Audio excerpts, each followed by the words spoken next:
Good morning at class, how are you? कैसे हो आप लोगों को मैंने fourth chapter metal and non metal complete करा दिया है। आज हम इसके एनसीईआरटी क्वेश्चन आंसर्स करेंगे। तो देखिए, first which of the following can be beaten into thin sheet में कौन इसको टर्न करा जा सकता है? फॉस्फोरस, सल्फर, ऑक्सीजन, ये सब तो क्या है? नॉन मेटल है। जिंक मेटल है, इसको हम इसकी थिन शीट्स बना सकते हैं। Which of the following statement is correct? कौन सा स्टेटमेंट इसमें से करेक्ट है? ऑल मेटल्स आर डक्टाइल, क्या सारे मेटल डक्टाइल हैं? डक्टाइल मीन्स कि हम इनकी क्या बना सकते हैं? शीट बना सकते हैं। All non metals are ductile, सारे नॉन मेटल डक्टाइल होते हैं, तो रॉन्ग है। और ऑल मेटल्स भी डक्टाइल नहीं होते, जैसे मेटल्स है मरकरी लिक्विड फॉर्म में होता है तो डक्टाइल नहीं होता है। जनरली मेटल्स आर डक्टाइल, तो ये हमारा सही होगा कि ज़्यादातर मेटल जनरली डक्टाइल होते हैं। ठीक है। Phosphorus very reactive non metal, सबसे ज़्यादा रिएक्टिव नॉन मेटल है। एयर से रिएक्ट कर लेता है, आग पकड़ लेता है, इसलिए इसे वाटर में डिप करके रखा जाता है। Metals are good conductor of heat and electricity, electricity के गुड कंडक्टर होते हैं। Iron is more reactive than copper, iron copper से ज़्यादा रिएक्टिव होता है। Metals react with acid to produce hydrogen gas, metal जब एसिड से रिएक्ट करते हैं तो हाइड्रोजन गैस प्रोड्यूस करते हैं। ठीक है, ट्रू फॉल्स देखिए यहाँ पे। Generally non metals react with acid, generally non metals acid के साथ रिएक्ट्स करते हैं। No, false. Sodium is very reactive metals, sodium very reactive metals है। ठीक है, तो इसमें फर्स्ट में आएगा false, sodium very reactive metal है। True, copper displace zinc from zinc sulphate solution, copper displace कर देगा जिंक को, नहीं कर पाएगा क्योंकि कॉपर कम रिएक्टिव है जिंक से। Call can be drawn into wires, call के कोयले के क्या वायर बनाए जा सकते हैं? नो, क्योंकि नॉन मेटल्स है। तो देखिए फिफ्थ क्वेश्चन देखिए यहाँ पे, ये प्रॉपर्टीज़ है मेटल और नॉन मेटल्स की, तो लिखना है कि अपीयरेंस में मेटल कैसा होता है, नॉन मेटल कैसा होता है। तो मैंने जो आपको एक टेबल बनवाई थी, मैंने आपको व्हाट्सएप पे जो फ़ोटो सेंड करी थी उनमें ये सारे थे, तो ये क्वेश्चन अगर आपने उधर कर लिया तो इसको करने की ज़रूरत नहीं है। ठीक है, नेक्स्ट क्वेश्चन है गिव रीज़न देना है इसमें से। ये मैंने सारे क्वेश्चंस आपको सेंड कर दूँगी व्हाट्सएप पे, मैंने इनके आंसर्स बता के सेंड कर दूँगी। तो पहले अपन मैच ऑफ द कॉलम देख लेते हैं। गोल्ड, गोल्ड क्या है? ज्वेलरी के काम आता है। आयरन क्या है? मशीनरी के काम आता है। एल्युमिनियम क्या है? Wrapping food. कार्बन क्या है? फ्यूल है। कॉपर क्या है? इलेक्ट्रिक वायर के काम आता है। मरकरी क्या है? थर्मामीटर में काम आता है। ठीक है, तो ये हमारे क्वेश्चन आंसर हुए।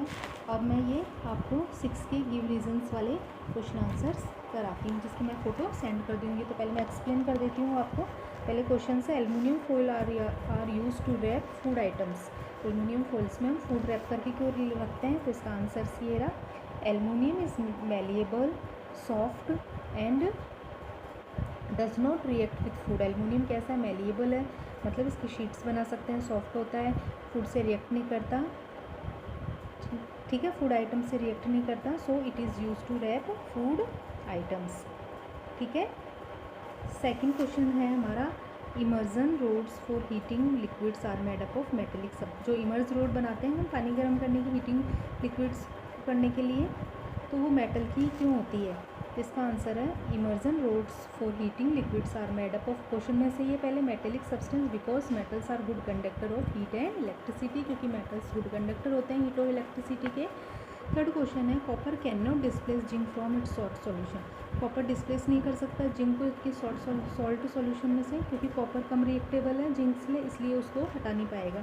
ठीक है, copper is less reactive than zinc, copper is less reactive than zinc, therefore copper can not displace zinc from its salt solution, क्योंकि जो हमने इसकी जो रिएक्टिविटी की जो क्रम है वो हमने देखा था लास्ट पेज पे, हमने देखा था रिएक्टिविटी की। ये देखिए यहाँ पे, ये ऊपर से नीचे की तरफ आएंगे हम तो रिएक्टिविटी, रिएक्टेबल कम होते जाएंगे, ये हाईली रिएक्टिव, फिर उससे कम, उससे कम, मतलब हाइड्रोजन से ऊपर वाले सारे रिएक्टेबल है, फिर ये इधर हाइड्रोजन के नीचे वाले बिल्कुल ही नॉन रिएक्टेबल है। ठीक है, तो यहाँ से भी सोडियम, पहले पोटेशियम सबसे ज़्यादा है, सोडियम, मैग्नीशियम, एल्युमिनियम, फिर उससे थोड़ा ज़्यादा जिंक, उससे कम आयरन। तो देखो आयरन ऊपर है, आयरन ऊपर है, और देखो आयरन और जिंक ऊपर है और कॉपर नीचे है, तो कॉपर कम रिएक्टेबल है, इसलिए जिंक को डिस्प्लेस नहीं कर पाएगा। क्यों? क्योंकि अरे भाई जो ज़्यादा स्ट्रॉन्ग होगा वही को तो किसी चीज़ को डिस्प्लेस करेगा, इसलिए ये डिस्प्लेस नहीं कर पाता है। ठीक है। तो अभी यहाँ पे देखिए copper is less reactive than zinc, therefore copper can not displace zinc from its salt solution. फिर है sodium and potassium are store in kerosene में क्यों रखते हैं सोडियम और पोटेशियम को? Sodium and potassium are highly reactive element, ये highly reactive है। Its react vigorously with oxygen and water, तेज़ी से विगरसली मतलब तेज़ी से रिएक्ट कर लेते हैं ऑक्सीजन और वाटर से, and produce sodium hydroxide and hydrogen gas, और सोडियम हाइड्रोक्साइड और हाइड्रोजन गैस प्रोड्यूस करते हैं। हाइड्रोजन गैस कैचेज फायर और हाइड्रोजन गैस आग पकड़ लेती है। To protect this element from air it is store under kerosene, जिससे ये आग पकड़ लेती है तो इसको प्रोटेक्ट करने के लिए इसको हम कैरोसिन में स्टोर करके रखते हैं, ठीक है। ये तुम्हारे चारों आंसर हो गए A B C D, ठीक है। अभी can you store lemon pickle in aluminium utensil explain, क्या तुम लेमन पिकल को एल्युमिनियम के यूटेंसिल्स बर्तन में स्टोर करके रख सकते हो? No, we can not store the lemon pickle in aluminium utensils because lemon is acid, क्योंकि लेमन तो क्या एसिड है, और एसिड क्या है, मेटल से रिएक्ट करते हैं। हमने चैप्टर में पढ़ाई था, एसिड से रिएक्ट करके क्या बनाते हैं, मेटल, मेटेलिक ऑक्साइड बनाते हैं। To react with aluminium to release hydrogen, और हाइड्रोजन गैस रिलीज करते हैं which would spoil the food, जिस फूड को कैसे स्पॉइल कर देते हैं, इसलिए हम उसमें नहीं रख सकते हैं, ठीक है। अब नेक्स्ट क्वेश्चन देखिए यहाँ पे, what happen dilute sulphuric acid is pure in copper plate, है ना।